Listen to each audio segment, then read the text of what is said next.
Hello students, हम पढ़ रहे थे अपने चैप्टर 4 के बारे में, जो था प्राणी जगत। ठीक है, प्राणी जगत में हम अपने 11 संघ, मैंने आपको बताए थे कि 11 संघ होते हैं, जिसमें कि हमने अपने नेक्स्ट में एनिलिडा संघ के बारे में जाना था। जो एनिलिडा थे वो क्या थे? वो प्राणी, जलीय, लवणीय तथा अलवण प्राणी थे, और स्वतंत्र जीवी भी थे और परजीवी भी थे।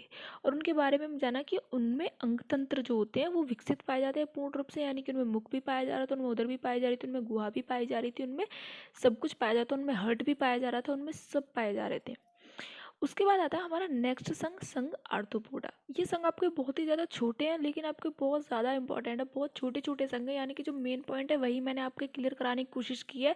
बहुत लंबा मैंने खींचा नहीं है इसको, इसी वजह से कि जिससे आपके जितने भी संघ हैं ये सब आपके क्लियर हो जाएं। ठीक है, तो जो आर्थ्रोपोडा प्राणी होते हैं, आर्थ्रोपोडा प्राणी जगत का सबसे बड़ा संघ है। इस बात को हमेशा याद रखो कि सबसे बड़ा संघ जो होता है प्राणी जगत का, वो सबसे बड़ा संघ आर्थ्रोपोडा होता है, क्योंकि इसमें कीट सम्मिलित होते हैं। जितने भी कीट आते हैं वो सब आर्थ्रोपोडा संघ में आते हैं, और कुछ अधिक रूप से महत्वपूर्ण कीट इसके अंदर आते हैं। कुछ एग्जाम्पल मैंने आपको बताएं, जैसे कि एपिस, मधुमक्खी इसके अंदर आती है, बॉम्बिक्स रेशम कीट इसके अंदर आता है, लेजिफर लाख कीट इसके अंदर आता है। लाख कीट यानी कि जिसका हम चूड़ी बनाने में इस्तेमाल करते हैं, और इसका काफ़ी चीज़ों में इस्तेमाल किया जाता है। लाख भरने में काम किया जाता है चूड़ियों के अंदर।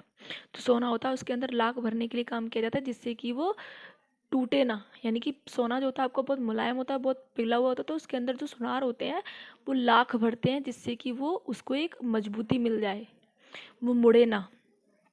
ठीक, और रोगवाहक कीट होते हैं जैसे कि एनाफ्लीज, क्यूलेक्स और एडिस मच्छर, और जीवित जीवाश्म यानी कि किंग क्रैब, लिमुलस आदि इस संघ के अंदर आते हैं।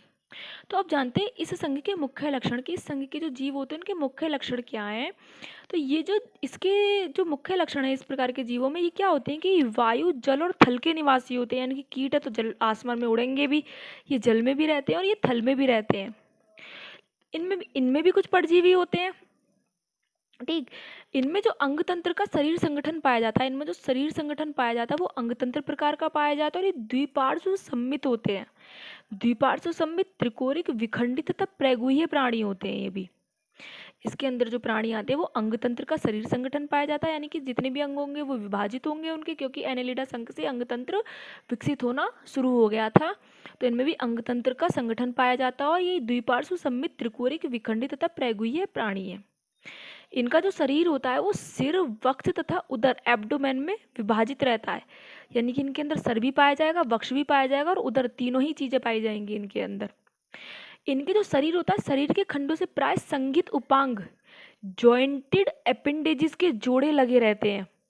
इनके खंडों में जॉइंट, संगीत उपांग यानी कि जॉइंटेड अपेंडेजेस के जोड़े लगे रहते हैं, और इस संघ को आर्थ्रोपोडा यानी कि आर्थ्रोज, जॉइंट प्लस पोडोज, आर्थ्रोपोडा यानी कि आर्थ्रोज, आर्थ्रोज मीन्स होता है जॉइंट प्लस पोडोज मीन्स फुट, यानी कि आर्थोज फुट कहा जाता है इस संघ को, क्योंकि इस संघ में पैर पाए जाते हैं।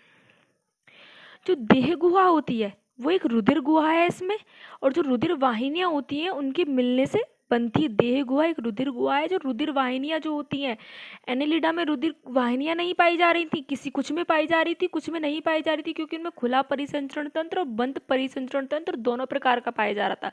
लेकिन इस संघ के जो प्राणी होते हैं उनमें रुधिर वाहिनियां पाई जाती हैं मनुष्य की तरह, और इनमें खुला रुधिर परिवहन तंत्र होता है, यानी कि बॉडी स्ट्रक्चर फुल डेवलप्ड होता है इनका। जो श्वसन क्रिया होती है वो शरीर की सतह द्वारा, श्वसन क्रिया शरीर की सतह द्वारा, जलीय जीवों में क्लोम यानी कि गिल्स द्वारा, और स्थलचर प्राणियों में श्वास नलियों जैसे ट्रैकेट या पुस्त फुफ्फुसों, बुक लंग्स द्वारा होता है। यानी कि जो श्वसन क्रिया होती है तीन तरीके से होती है इनके अंदर। तो शरीर की सतह द्वारा होती है जलीय जीवों में, जो जलीय जीव होते हैं उनमें क्लोम, गिल्स जिसको बोलते हैं, उसके द्वारा होती है। स्थलचर प्राणियों में जो होती है वो ट्रैकीय, श्वास नलियों द्वारा होती है, और पुस्त फुफ्फुसों द्वारा, बुक लंग्स द्वारा होती है। तीन तरह की इनमें श्वसन क्रिया होती है। अब आती है उत्सर्जन क्रिया। उत्सर्जन क्रिया जो होती है वो मेलपीगियन जो नलिकाएं होती है, मेलपीगियन ट्यूब्यूल्स द्वारा या हरित ग्रंथियों, ग्रीन ग्लैंड्स द्वारा होती है। और इनमें संवेदी अंग पाए जाते हैं। सबसे इंपॉर्टेंट इनका लक्षण है कि इनमें संवेदी अंग पाए जाते हैं, जिसे बोलते हैं नेत्र श्रृंगिकाएं और स्टेटोस्टिक अंग। संवेदी अंग, नेत्र श्रृंगिकाएं और स्टेटोस्टिक अंगिन में पाए जाते हैं। और इसके अंदर जो जितने भी प्राणी आते हैं ये सभी प्राणी नर व मादा पृथक होते हैं और ये अंड प्रजक अंडे देने वाले प्राणी होते हैं। इसमें ये जितने भी प्राणी आते हैं वो अंड प्रजक होते हैं। जो प्राणी होते हैं वो दो तरह के होते हैं, अंड प्रजक और जीव प्रजक। लेकिन जो आर्थ्रोपोडा संघ में आते हैं वो है अंड प्रजक, और जो जीव प्रजक होते हैं वो होते हैं मनुष्य, यानी कि जो जीवों को जन्म देते हैं, ये अंडों को जन्म देते हैं। ठीक, इनमें जो परिवर्धन होता है वो डायरेक्ट एंड इनडायरेक्ट दोनों तरीके से होता है। परिवर्धन यानी कि लार्वा स्टेज इनमें पाई भी जा सकती है और नहीं भी पाई जा सकती। अब देख लेते हैं इनके कुछ एग्जाम्पल कि इनके एग्जाम्पल क्या है। तो इनमें एपिज यानी कि मधुमक्खी, हनी भी इनके एग्जाम्पल में आती है। लोकस्ट यानी कि टिड्डा, ग्रेसहोपर इनके संग इस आर्थ्रोपोडा संघ से आता है। तितली, बटरफ्लाई भी आर्थ्रोपोडा संघ से आती है।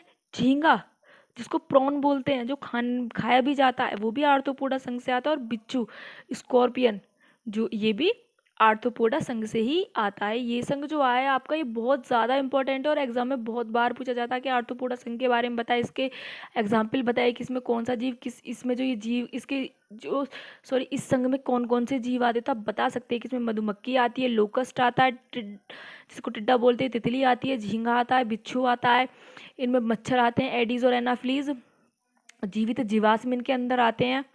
ठीक, तो इनमें आप बहुत सारी चीज़ें बता सकते हैं इस संघ में, और काफ़ी इंपॉर्टेंट चीज़ें इस संघ के अंदर आपकी आती हैं। और सबसे मेन इंपॉर्टेंट कि ये विश्व का सबसे बड़ा संघ है, क्योंकि इसमें जितने भी दुनिया में कीट है वो सारे के सारे आर्थ्रोपोडा संघ में रख दिए गए हैं। तो ये जो आपका चैप्टर है, सॉरी ये जो आपका संघ है, ये आपका बहुत ज़्यादा इंपॉर्टेंट है। और उसके बाद जब आपका जो नेक्स्ट संघ होगा उसको हम अपनी नेक्स्ट वीडियो में देखेंगे।